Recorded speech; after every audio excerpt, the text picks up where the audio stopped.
Have you ever wondered what a freight broker is or a backhaul? If you're curious, please follow along in today's exciting episode of Trucking Tuesday. Welcome, buckle up, join a ride, and let's check out what's new in the world of trucking.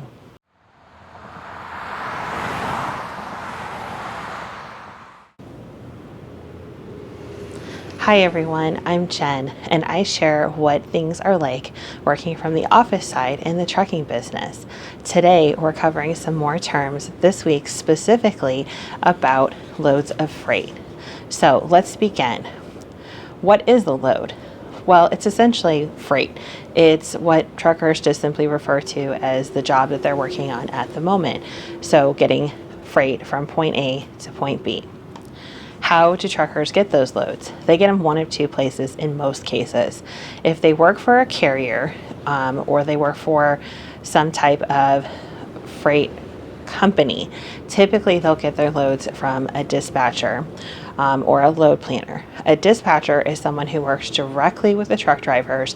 Usually dispatchers have somewhere between 15 to 45 trucks that they personally manage. They give the drivers their loads. They assist them with anything that they need, such as home time, any problems that they have on the road. If they need to talk to other departments, if the company's big enough to have like a safety department, payroll department, they'll direct them to those people. If not, sometimes in smaller companies, dispatchers handle everything from drivers' logbooks to their load planning to their safety concerns.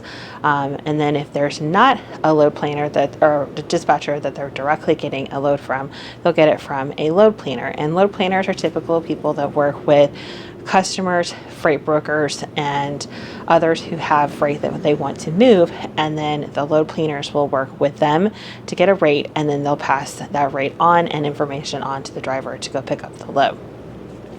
So what is a freight broker? A freight broker typically is an intermediary person that works in between a customer who has freight that they need moved and a carrier or group of individual truck drivers who are looking for freight to move. They agree on a price with the customer and then pass on a portion of that price after taking their cut to the interested parties, either the carrier or the truck drivers themselves. A lot of owner-operators will work independently with freight brokers off a load board to get freight. Typically, most carriers will use freight brokers as a secondary source to get freight because they'll already have a book of customers that they're working with. So, power only.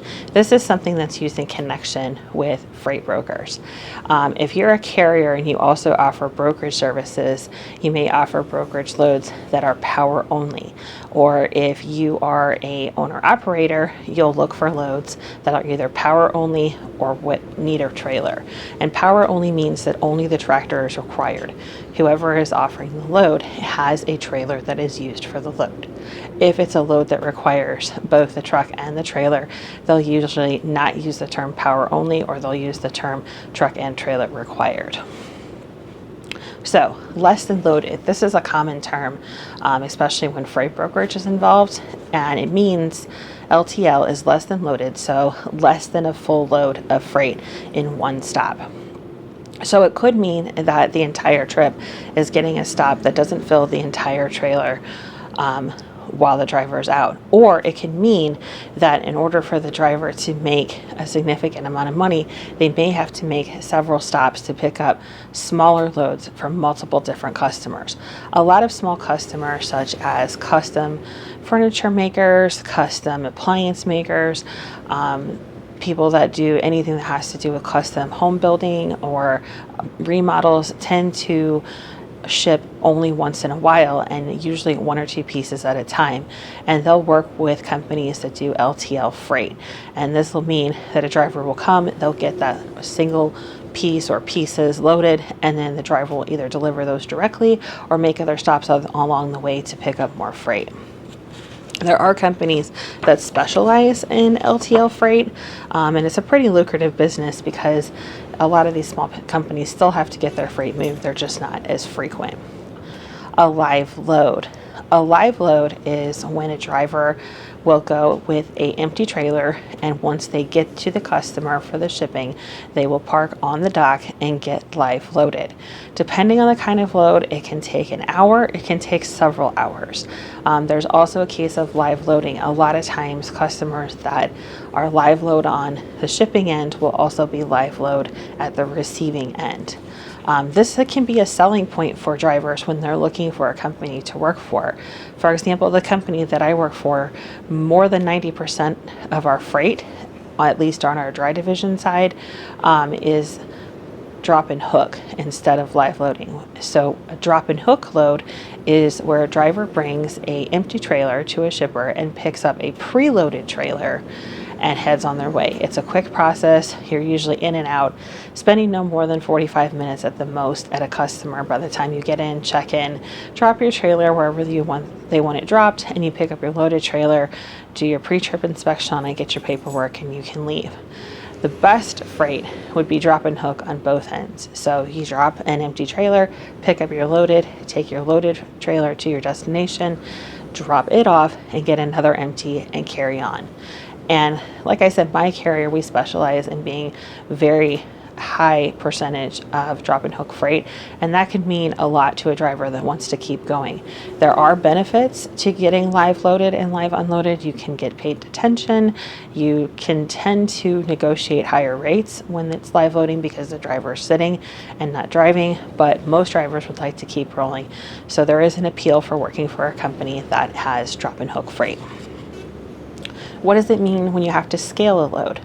So there are DOT requirements, some by the entire nation in the United States and some by individual state.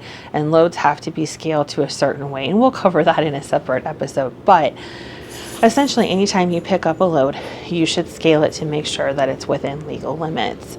And it has to be on a certified scale. The most popular scales in the country are CAT scales. So drivers will go and they will scale their load. There's usually a small fee associated with it that either your carrier or your customer pays. And then once you are legal, you carry that scale ticket with you to prove that you have scaled. Reefer loads. These are specialized loads that require refrigerated, frozen, or temperature control. So this could be food products, this could be things that are temperature sensitive, such as paint or medicine, and they'll be carried in a specialized reefer trailer that the temperature can be controlled. Hazmat loads. These require a driver who has extra certification on their driver's license, and they have to put placards on the trailer stating what kind of hazmat material that they're carrying. This could be anything from fuel, fireworks, car batteries, to even large quantities of things like soda syrup that could be caustic or dangerous. Drivers have to know what to do in an emergency with these, as do the carriers if they're associated, and the shippers and receivers have to know what to do in emergency situations as well. A seal. This is something that shippers use to provide an extra measure of security on their loads.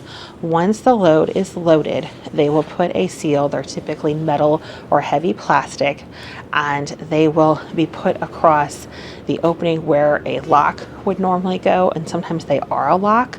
They're usually numbered, and the number for the seal will be on the bill of lading, and these cannot be removed unless a DOT inspection happens or an emergency, and the shipper must be notified. These aren't removed until the driver gets to the receiver, and this just is to prove that the load has not been tampered with. A packing list. These are typically left in the trailer. Sometimes a copy will be given to the driver, but it's a very detailed list, usually by barcode or item number, of everything that's in that particular load. BOL, or bill of lading. These are what the drivers carry with them, and they have to have a copy in order to legally travel with the DOT. And this is to prove what they're carrying. So if they are stopped by the DOT officer will ask them for a copy of their bill of lading. And this is also what drivers turn in order to get paid by the customers. A gate pass. Some shippers and receivers, especially ones with high traffic or high value loads, will require drivers to stop and speak with a guard and get a gate pass. It's usually a piece of paper that contains the driver's information, and this goes both with the driver and usually is electronically or radioed into shipping or receiving to let everybody know who's on the property and how long they're there for. A yard dog or a yard jockey. These are drivers that stay on a shipper or receiver's property. They typically drive much smaller trucks and they move trailers on and off docks and throughout the yard. A lumper. These are an interesting concept in the trucking world. A lumper fee is a fee that is paid to a third party, typically at a receiver, to unload trucks. Some companies find it more cost effective to have a third party service come in, unload their trailers, and sort their freight, count it, inventory, prep it, those kind of things, versus using their own employees to do so. It is very costly to have an unloading crew, so some companies find it more cost effective to have an outside party do it. In order to get unloaded, you have to pay a lumper fee. Usually the customers will pay it back. If you work for a carrier, the carrier typically pays it and then collects the fee later from the customer. So these are the most common terms that we use in trucking related to loads. Next week, we'll be covering terms related to the trucks and the trailers themselves. Thanks so much for joining me on another great journey of Trucking Tuesday. If you're a professional driver or know someone who is, I'd love to hear from you. My email is fracturechristian@gmail.com. Have a great day. Stay safe out there. And remember, truckers matter.